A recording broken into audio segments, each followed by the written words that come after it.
Oi, gente, meu nome é Ana Carolina, eu sou pediatra e neonatologista. Eu estive recentemente no colégio conversando sobre engasgo, que é uma emergência muito frequente na faixa etária pediátrica. A gente sabe que acontece mais frequentemente com as crianças menores de 3 anos, mas pode acontecer em qualquer idade das crianças, né? Inclusive com os adultos também. O engasgo, ele se caracteriza por quando um objeto, pode ser um alimento ou um corpo estranho, ocupa ali a entrada da traqueia, que é por onde deveria passar o ar que a gente respira, né? E a pessoa fica sufocada. Os alimentos são as coisas que mais comumente provocam engasgo nas pessoas. E aí aqui a gente precisa lembrar dos alimentos duros, como pipoca de milho, amendoim, o próprio milho, a cenoura, a maçã, nozes, que são alimentos que potencialmente já podem causar mais engasgo.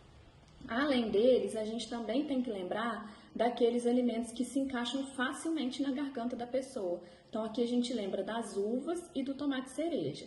Pensando nisso, a Sociedade Brasileira de Pediatria nem recomenda que crianças abaixo de 4 anos sejam alimentadas com esses alimentos duros. Então a pipoca de milho, o amendoim não deveriam ser oferecidos para crianças menores de 4 anos. Quando a gente fala de criança também, a gente tem que lembrar que as crianças colocam muitos objetos na boca, né? Então a gente tem que lembrar daqueles objetos que estão à disposição ali das crianças, como brinquedos e objetos de uso do dia a dia mesmo. Então nisso a gente inclui as moedas, tampinhas de caneta, taxinha, clips, bolinhas pequenas e a bola de soprar. Lembrando que a bola de soprar é potencialmente fatal quando aspirada, porque ela tem um material que já facilmente gruda ali por dentro da garganta da pessoa.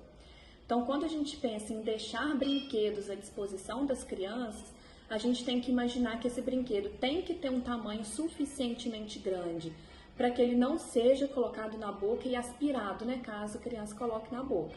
Então, a gente imagina aí um brinquedo com pelo menos 3 centímetros de diâmetro e 6 centímetros de comprimento.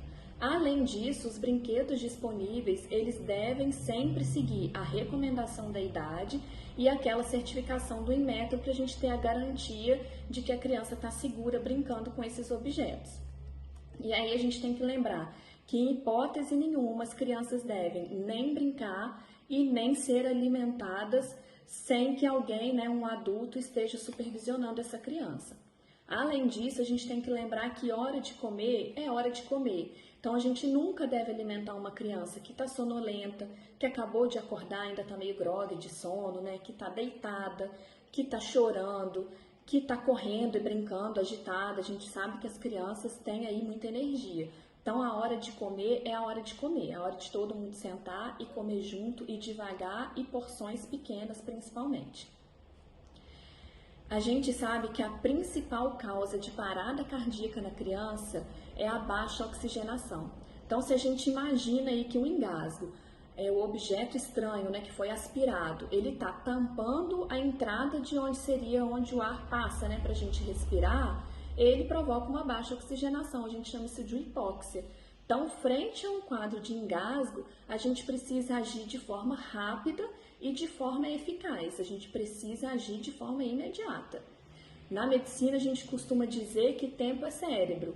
Então, quanto mais tempo uma pessoa fica numa parada cardiorrespiratória, maior a chance dela, primeiro, de morrer, segundo, caso ela sobreviva, que ela tenha muitas sequelas. Devido à alta prevalência do engasgo, né, principalmente na faixa etária infantil, pediátrica, a gente tem, desde 2008, sancionada a Lei Lucas. Quem foi Lucas, né? Lucas foi uma criança de 10 anos que, numa excursão da escola, engasgou e aí não tinha ninguém ali junto dele que sabia reconhecer e aplicar as manobras de forma eficaz, e o Lucas acabou falecendo.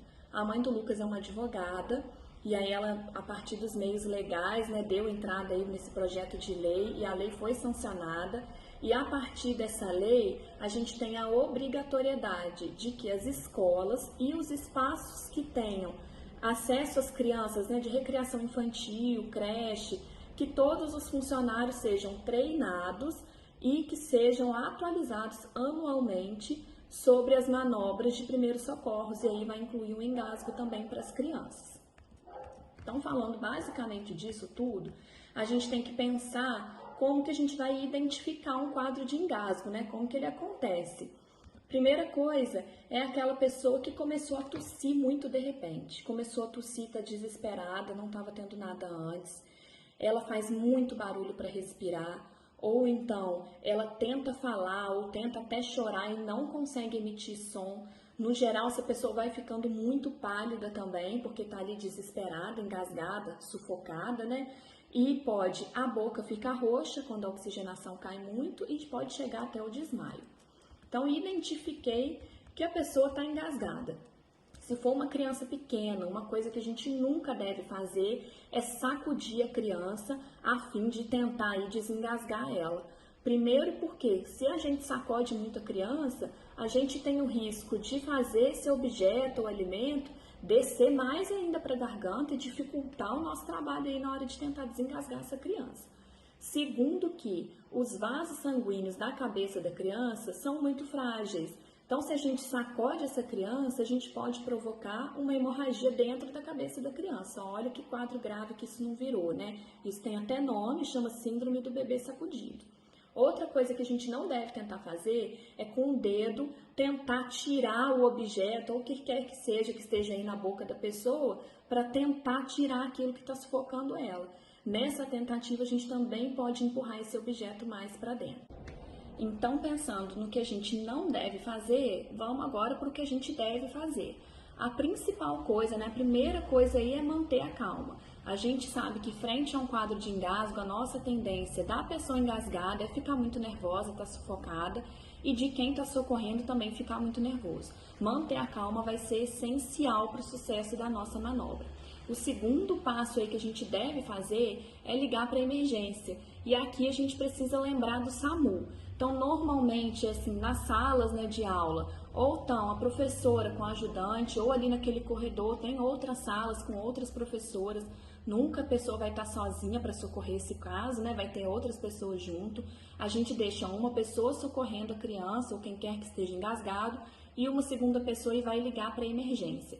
Por que que esse passo é muito importante? Porque a emergência consegue orientar vocês pelo telefone. Então, a gente pensa assim, frente a um engasgo, frente a uma emergência, a nossa tendência é ficar muito nervoso, dar branco, travar, a cabeça parar, a gente não sabe o que fazer. Ligar para o SAMU nessa hora vai ser muito importante para essa orientação pelo telefone. Além disso, se a nossa manobra, mesmo bem feita, mesmo dando tudo certo, a gente não consegue desengasgar essa pessoa engasgada, o socorro vai chegar mais depressa, já que você já está com ele no telefone, né?